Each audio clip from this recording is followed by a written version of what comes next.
On 5 News tonight, a crisis in Britain's child abuse inquiry, new Black Lives Matter protests, and Rio prepares to welcome the world.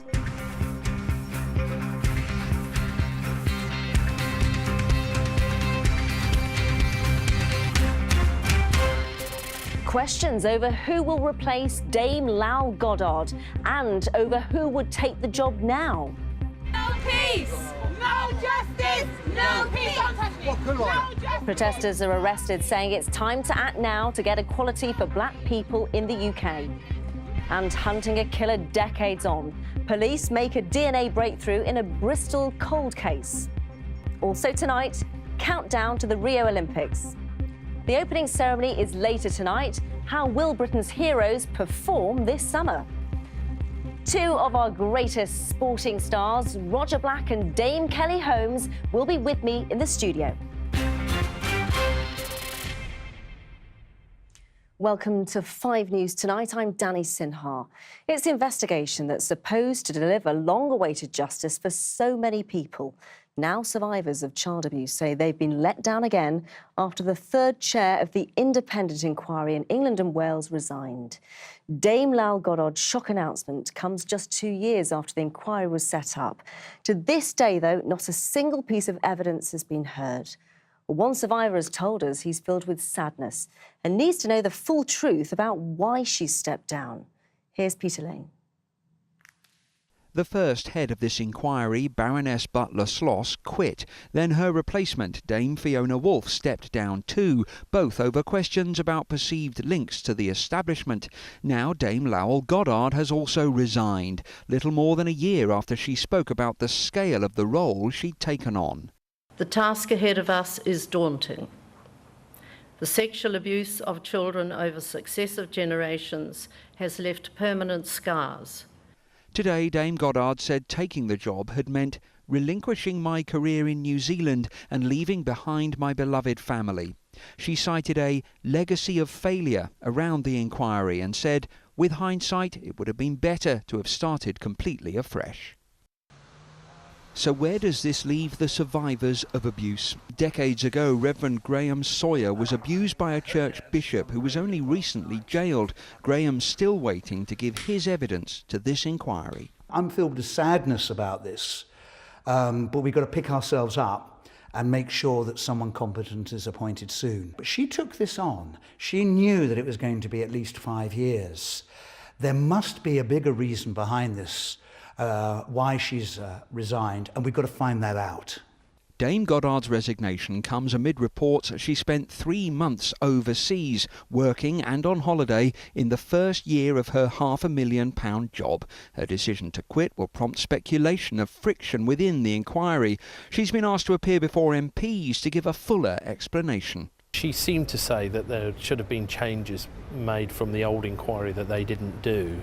I think the people running the inquiry need to understand that and make changes very quickly. The government says this inquiry into churches, councils, politicians, security services, the army and many more institutions will continue without delay. But campaigners say losing its chairwoman is a huge setback. To me, she was never a good fit, but I do feel the way she's suddenly gone, I just feel and worry about the impact that will have had on those who survived. Do they feel let down? How badly do they feel let down? They've certainly been unsettled. Graham never expected this inquiry to be a simple process. After waiting so long to tell his story, he hopes a new chair will be in place soon to keep it on course. Peter Lane, 5 News. Well, I'm joined now by Gabriel Shaw, the Chief Executive of NAPAC, a charity which helps child abuse victims. Good evening to you, hello. Gabriel.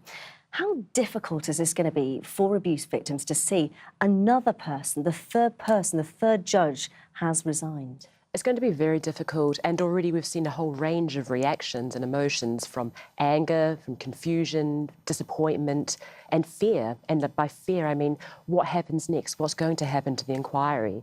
And I think that fear and that confusion needs to be addressed urgently. And do we know why Dame Goddard actually did resign? Why did she leave? No, not at this stage, we don't. She alluded in her resignation statement to family in New Zealand, the pressures of leaving them. She alluded to the legacy of failure of the inquiry. But no, we don't know the reason. I'm sure that will come out over the next coming days Because it and weeks. was a brief resignation statement, of course, the rumour will start. But I mean, what everybody wants to know here is, will this hinder the process? Yeah, that's what everyone wants to know, and that reassurance. I don't believe it will, and I say that because the inquiry doesn't stand or fall on the chair. It is a huge endeavour, huge undertaking. We've got a massive infrastructure behind I was about to ask you that, because obviously it is that infrastructure that's important, isn't it? I mean, we know this was going to take 10 years at least anyway, £100 million. It's not just about that head figure, is it? No, we've got a lot of people working on it. There's QCs, there's lawyers, very eminent people, and it is a huge inquiry, but it's broken down into various work streams because we'll look at media, look at health, look at government and so forth. And so this inquiry will continue. She had made some progress, though, hadn't she? She had, and I think after the upset of the first two chairs being appointed and resigning quickly because of the links to the political establishment, you get someone from the other side of the world, from New Zealand, to come in, and someone who came in and said, this is about victims and survivors. She wanted them to be front and centre of the inquiry, and that was so heartening. This is exactly what victims want to hear, isn't it? Absolutely. I want to bring out some of those startling figures that the Office for National Statistics has told us. 1 in 14 adults in England and Wales has been sexually abused. I mean, it's horrific, isn't it? It is shocking, but it's not surprising. At NAPAG, on our telephone helpline, we hear this every day, literally every day. And if anything, I think those figures are underrepresentation because it takes years for people to come forward to feel confident enough to even talk about it. But what that means, 1 in 14, that extrapolates conservatively out to at least 5 million adults, if not longer, if not more. And if you think about it, those people needing the support they do to get to grips with what happened to them, and we know that in the UK that support is really inadequate. So it puts into perspective just the scale, the enormous scale of this issue. Absolutely. Thank you very much for talking to us, Gabriel Shaw. Police have arrested a number of protesters who staged a day of coordinated disruption right across England. Campaigners for the group Black Lives Matter chained themselves together and lay down on busy motorways close to airports in Manchester, Birmingham and Heathrow. They also blocked tram lines in Nottingham city centre, as Dominic Reynolds now reports. The summer getaway got as far as the Heathrow slip road for many this morning.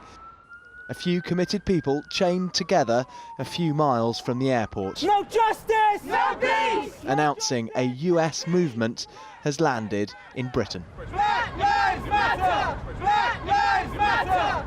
Protest organisers say holidaymakers' disruption today needs to be put into perspective. In comparison to one another, the kind of disruption of racism in your lives, the disruption of the family members and having to kind of live that daily grind, this disruption for a few hours, I mean, it's not much in comparison, is it? At a standstill for the same reason, a road outside Birmingham and the tram lines running through Nottingham. These protests were coordinated, and this was the rallying cry. Black people are up to 37 times more likely to be stopped and searched. The online video calling for a shutdown marks the 5th anniversary of the shooting of Mark Duggan, the man whose death in North London sparked the riots of 2011. No justice, no peace. For more than 2 years, that's been chanted on US streets. No peace! No peace! The Black Lives Matter movement there is a response to the deaths of black people at the hands of police officers. Not everyone stuck on UK tarmac was sympathetic. Somewhat ridiculous, really. They should take the protests to where it should be, in America, not in England. Police removed the Heathrow protesters within a few hours. They arrested 10. There weren't many more than that involved. But this demo was less about attracting numbers, more about grabbing a lot of people's attention. Dominic Reynolds, 5 News. Earlier, I spoke to Diamond Kelly-Kello, a blogger who's taking part in a Black Lives Matter protest this evening. And I started off by asking her how the Black Lives Matter protest in the UK is different to the United States campaign. It's not so much different. I think the only thing that's different with us in the UK is it wasn't really spoken about you know, in the US, there's a lot of media coverage on it. We don't get as much media coverage. So for you to really find out what's going on with police brutality against Black people in the UK, you have to really dig and do your own research. So the protest that's happening later, the protest that's been happening earlier was just to kind of broadcast what's been going on and just kind of tell people, wake up, this has been happening. There's racism here too. You say it's not different, but it is a little bit different, isn't it? Because in the States, it's about police brutality. You seem to have quite a few causes, so things such as refugees drowning, stop and searches and that sort of thing. So it's quite a vast range, isn't it?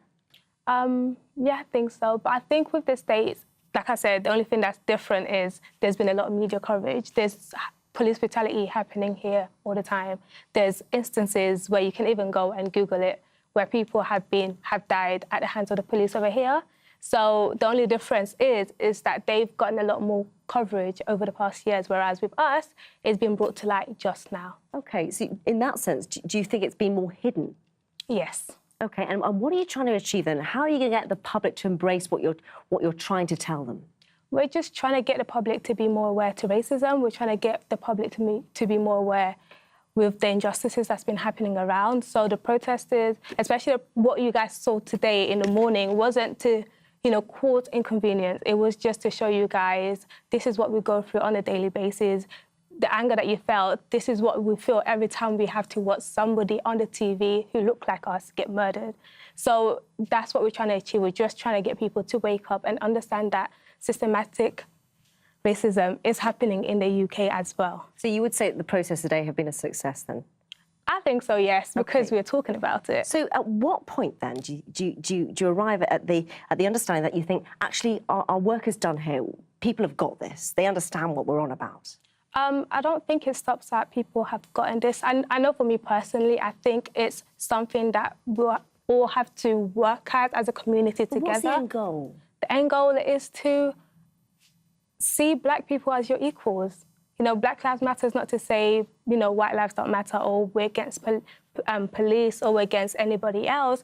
It's just to show that our lives matter as much as your lives matter. Because at the end of the day, Black Lives Matter goes way above police, you know, injustice. Like, we get racially profiled, not just at work, not just on the streets, but it's, you know, our Blackness is something that we experience every single day in day-to-day basis. So it's just trying to say, we're not here to belittle you, we're just here to show you that we want to be seen as equal. Diamond Kelly-Kello, thank you very much. Thank you.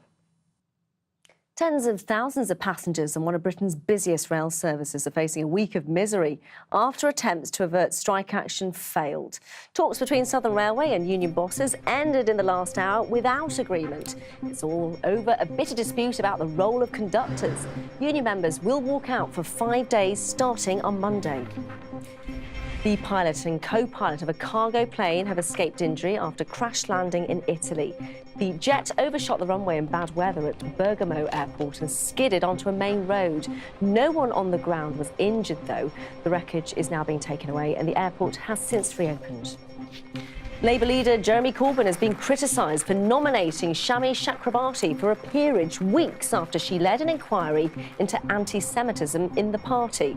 Deputy leader Tom Watson says she does deserve recognition, but the timing of the appointment is a mistake. The unsolved murder of a nurse exactly 40 years ago is a step closer to being cracked thanks to a breakthrough in forensic science. Susan Donoghue was found beaten to death in her flat in Bristol back in August 1976. Now, though, thanks to new technology, they've built up a DNA profile of her killer. As Warren Nettleford explains, detectives have already used the technique to jail a murderer.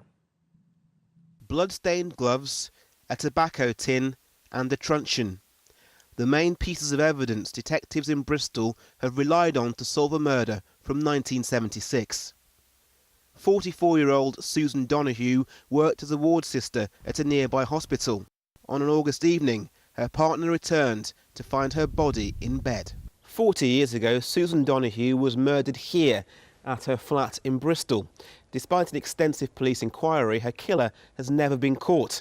But Avon and Somerset Police now have reason to hope they soon will be. The evidence from the scene 40 years ago has benefited from new technology which means for the first time, detectives have a full DNA profile of the killer. Every 2 years we look at the advances in technology, in forensic science, and then we can resubmit and see what else can be done. And by doing that and by never giving up, that's what's led us, particularly this year, to have a huge amount of success. The difference now is the advances in technology and forensic science enable us to join up. So it's like having a hand on one side and a glove on the other, and suddenly the two will fit and come together and make it so much easier. 3 serious cold cases have been solved by the force this year alone, thanks to scientific advances. 17-year-old Melanie Road was murdered in Bath back in 1984. Partial DNA fragments from Christopher Hampton were left at the scene, but they were only matched when his daughter was arrested for a minor offence and gave a DNA sample. He's now serving 22 years for her murder. Limited evidence from many years ago is now becoming crucial today in solving crimes. 40 years ago, we didn't have DNA profiling technologies. We only started using them in the late 80s. And even in the last couple of years, technologies have greatly advanced so that we can now profile very, very small amounts of DNA. And also we have a much better chance of getting DNA from poor quality samples. Susan Donoghue would have been 84 this year. Most of her family may have died, but the police remain determined that this latest breakthrough will bring them closer to her murderer. Warren Nettleford, 5 News. Coming up on 5 News tonight, after all the controversy, the opening ceremony for the Rio Olympics is just hours away.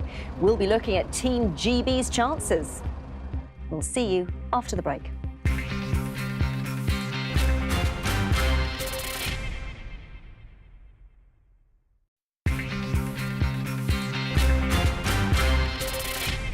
Welcome back. You're watching 5 News tonight. The build-up to this year's Rio Olympics has been more trouble than most, but tonight the city will welcome the world at the Games opening ceremony. The event will be watched by tens of thousands of spectators in the stadium and, of course, hundreds of millions more on television right around the world. Well, for the sportsmen and women taking part, the training is over and now it's time to go for gold. Here's Minnie Stevenson. And so, after one of the most controversial build-ups in history, the opening ceremony is finally upon us, with the Olympic torch arriving at the Christ the Redeemer statue in Rio. Issues of security, the Zika virus and a Russian doping scandal have not only given officials headache after headache, but dominated. So now enough of the scandals and on to the sport. As Team GB arrived at their headquarters, the athletes can't wait to get this show on the road. Be so nice to go out there and perform well when it matters, running my fastest times and hopefully making everyone proud. It would be nice personally to go back and have a medal as a sort of reward for all the hard work we have put in. It's just any athlete's dream. It's Olympic champs, you know, it's the pinnacle of all track and field athletes' careers, so it will mean, you know, everyone's dreams will come true if they do well. The athletics won't start until next Friday. It'll be events in the pool and elsewhere that take up the first week. And at the Olympic Village, they've been given some light entertainment to take their minds off training. As for the official entertainment this evening at the opening ceremony, it's been confirmed that Pelé will not light the Olympic cauldron due to ill health. But among the performers at the Maracanã Stadium will be Dame Judi Dench. Now, it's hard to believe it's been 4 years since the world's attention and a huge amount of excitement was here at the Olympic Park in London. But for the first time ever, it's the turn of Rio, where tonight it's thought over 3 billion people around the world will be watching the opening ceremony. Injury meant that British sprinter Marilyn Okoro is missing out on Rio this year, but with the Beijing and London Olympics under her belt, she knows exactly the pressure the athletes are facing. It's immense, you know, there's a lot of adrenaline rushing through you, a lot of anxiety, can I do it? It's been a massive build-up, you know, it's not just this last year they've been doing, you know, things to prepare for this, it's been 4 years back and, you know, it's the highlight of any athlete's dream. And so tonight, all eyes will be on the opening ceremony. After countless controversies, organisers want this to be the antidote to any negativity so far. And if anyone knows how to throw a party, it's Rio. Minnie Stevenson, 5 News. Well, with me now are 2 people who know exactly how it feels to be part of the Olympics, Roger Black and Dame Kelly Holmes. Great to have you with us this evening. What is going to be going through the minds of athletes out there? Roger, what do you think? Well, it depends what they're at Olympics to do. For the ones who are there fighting for medals, they're going to be incredibly focused. They probably won't get involved in an opening ceremony. And it's all about delivering, because if you don't get it right this time, you've got to wait 4 years. For the younger ones, maybe it's their first games. They're just overawed by the whole thing, trying to enjoy it and get the experience. So it depends. What about you, Kelly? Do you remember what was going through your brain at the time? Yeah, so at this time, prior to the opening ceremony, I was still in my holding camp. So there's a lot of athletes that actually wouldn't have arrived in Rio yet, especially if they're in the later part of the championships. So they're totally focused on their final preparation. Sure.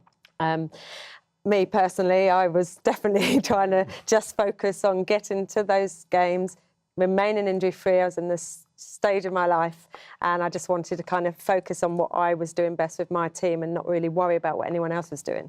We want to look at the stars that we should be looking at, or the athletes we should be looking at. I mean, Roger, if you've come up with a list as well, haven't you? I mean, who should we be focusing on? Who's likely to get a gold? The interesting thing, I think, is that the athletes that won golds 4 years ago are the same people who are favourites to win golds this year. So I think it's fair to say Mo Farah is favourite to win 2 golds, Jessica Ennis and Greg Rutherford in athletics. Would you agree, Kelly? Yeah, definitely. And Nicola Adams in the boxing, first women to win gold in boxing because it's the first time. There's a lot of... There's always newcomers, though, aren't there? Yeah, and there are in our sport. We know, I mean, for Kelly in particular, there's a young lady called Laura Muir who's just broken Kelly's 1,500-metre record, so she's got a real chance. Yeah, definitely. She's a young girl. No one would have known her, but her standard this year has been world class. She broke my British record recently. It's for 19 years, so I'm all right. I held it on for a while. But she, you know, you would consider her as a medalist. The difference is that that was a one-off race, a paced race, and she just had to run as far as she can. What is different to a championships is that you go through a rounds process. So somebody, it's their first Olympic Games, very overwhelming, but she's got a head on her shoulders, but she's got to go through the heats, the semi-finals, stay out of trouble, and then get to the final. And it's only when they're in the final that we would say they're in for a chance, right? It's very different. And the other 2 pictures you saw there, Adam Peaty, the swimmer, world record holder in the breaststroke. Okay. I mean, he's the kind of athlete that most people, unless you're into sport, would know his name. Yeah, we can see in the middle. Yeah, in the middle. He's favourite to win the gold medal there. He'll be the first British male swimming gold medal since Adrian Morehouse in 1988. So he could be a real star. And next to him is Max Whitlock, who's a gymnast who's #1 in the world at the moment in gymnastics. Yeah, and he'd be the first British gymnast for Pommerholz if he wins that gold. So, can we talk about your favourite moments, your memories as well? I mean, Roger, what springs to mind? I think for most people, it's when you're a kid and you watch the Olympics properly for the first time. So in 1980, I would have been about 16, and of course it was the Sebastian Coe, Steve Ovett rivalry. Seb Coe, favourite for the 800 metres, getting beaten by Steve Ovett, big shock. And then Seb Coe coming back, as you see in that picture, a few days later to win the 1,500 metres. That was a massive moment in British Olympic history. Yeah, and for me, that's what made me want to be Olympic champion. Really? I was 14 years old, 1984, Sebastian Coe won the 1,500 metres, goosebumps, ran back into school after summer holidays, said, I'm going to be Olympic 1,500 metre champion. And that's what happens, and that's why you've got stories like Dina Asher-Smith, who's running the 200 metres. She was carrying bags. She was a bag carrier at 2012. She was inspired by 2012 and is now competing 4 years later for Great Britain. One person you've been mentoring, Kelly, is Non, is that right? Yeah, Non Stanford. Yeah. Now, she's, again, a girl that most people wouldn't know, but she's world champion triathlete and world junior triathlete. When she was 15 years old, she came on my first mentoring education programme on Camp with Kelly. She was a middle distance runner. She went into long distance, got a lot of injury problems. We had a chat. She's then got into triathlon. She was a swimmer before she even started with me. She was at Birmingham University, encouraged her to go up to Leeds, where the Brownlee brothers are, the world famous triathletes. And she is absolutely nailing it. And I have to say, she is, well, for me, a gold medalist there. She's just got to keep cool now. She knows that. It's all about that, isn't it? It's all about the nerves now, isn't it? Really for any is. athlete. Well, for a lot of fun.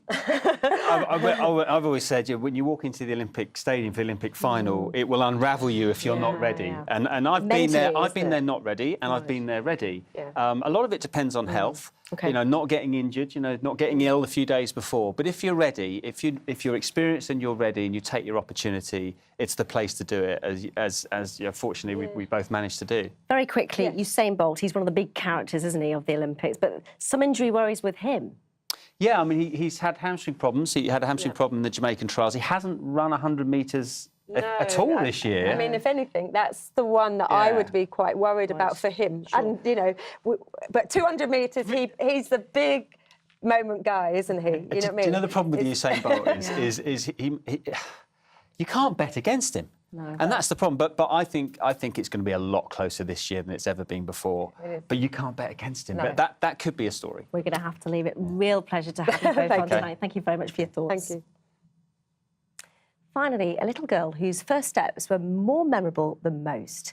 3-year-old Hope Stoker has never been able to walk because of a rare condition that severely affected her physical development. Now that's changed, though, thanks to a new device and a little help from her mum. Louise Beale reports.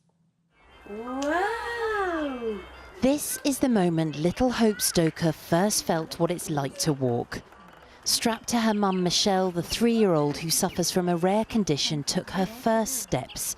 It was a moment her parents didn't dare think they'd ever see. Oh, I'm delighted. It gives Hope a chance to experience what her peers are doing.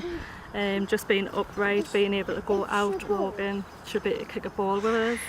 And she loves being upright anyway and being out. She's so sociable, so it'll just give her that experience as well. Hope was born with Odo syndrome. It's affected her physical and mental development, and despite being 3, she's only just learnt how to stand. She never reached her milestones, so it just sleeping's bad, but communication's not there, so it just explains everything. Hope has been able to walk thanks to this simple harness. It should eventually help her to build her muscle strength. It was paid for by a local charity. Michelle approached us and said, was there any way we would be able to help and provide this harness to enable Hope to walk for the first time? So we were over the moon, and all our trustees unanimously agreed we would love to help. Hiya, Hope.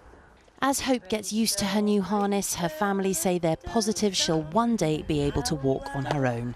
But for now, it's just one step at a time. Louise Beale, 5 News. Brilliant. Well, that is all from us. Helen has the weather next, and Chloe's got the updates throughout the evening. So from all of us here, good night.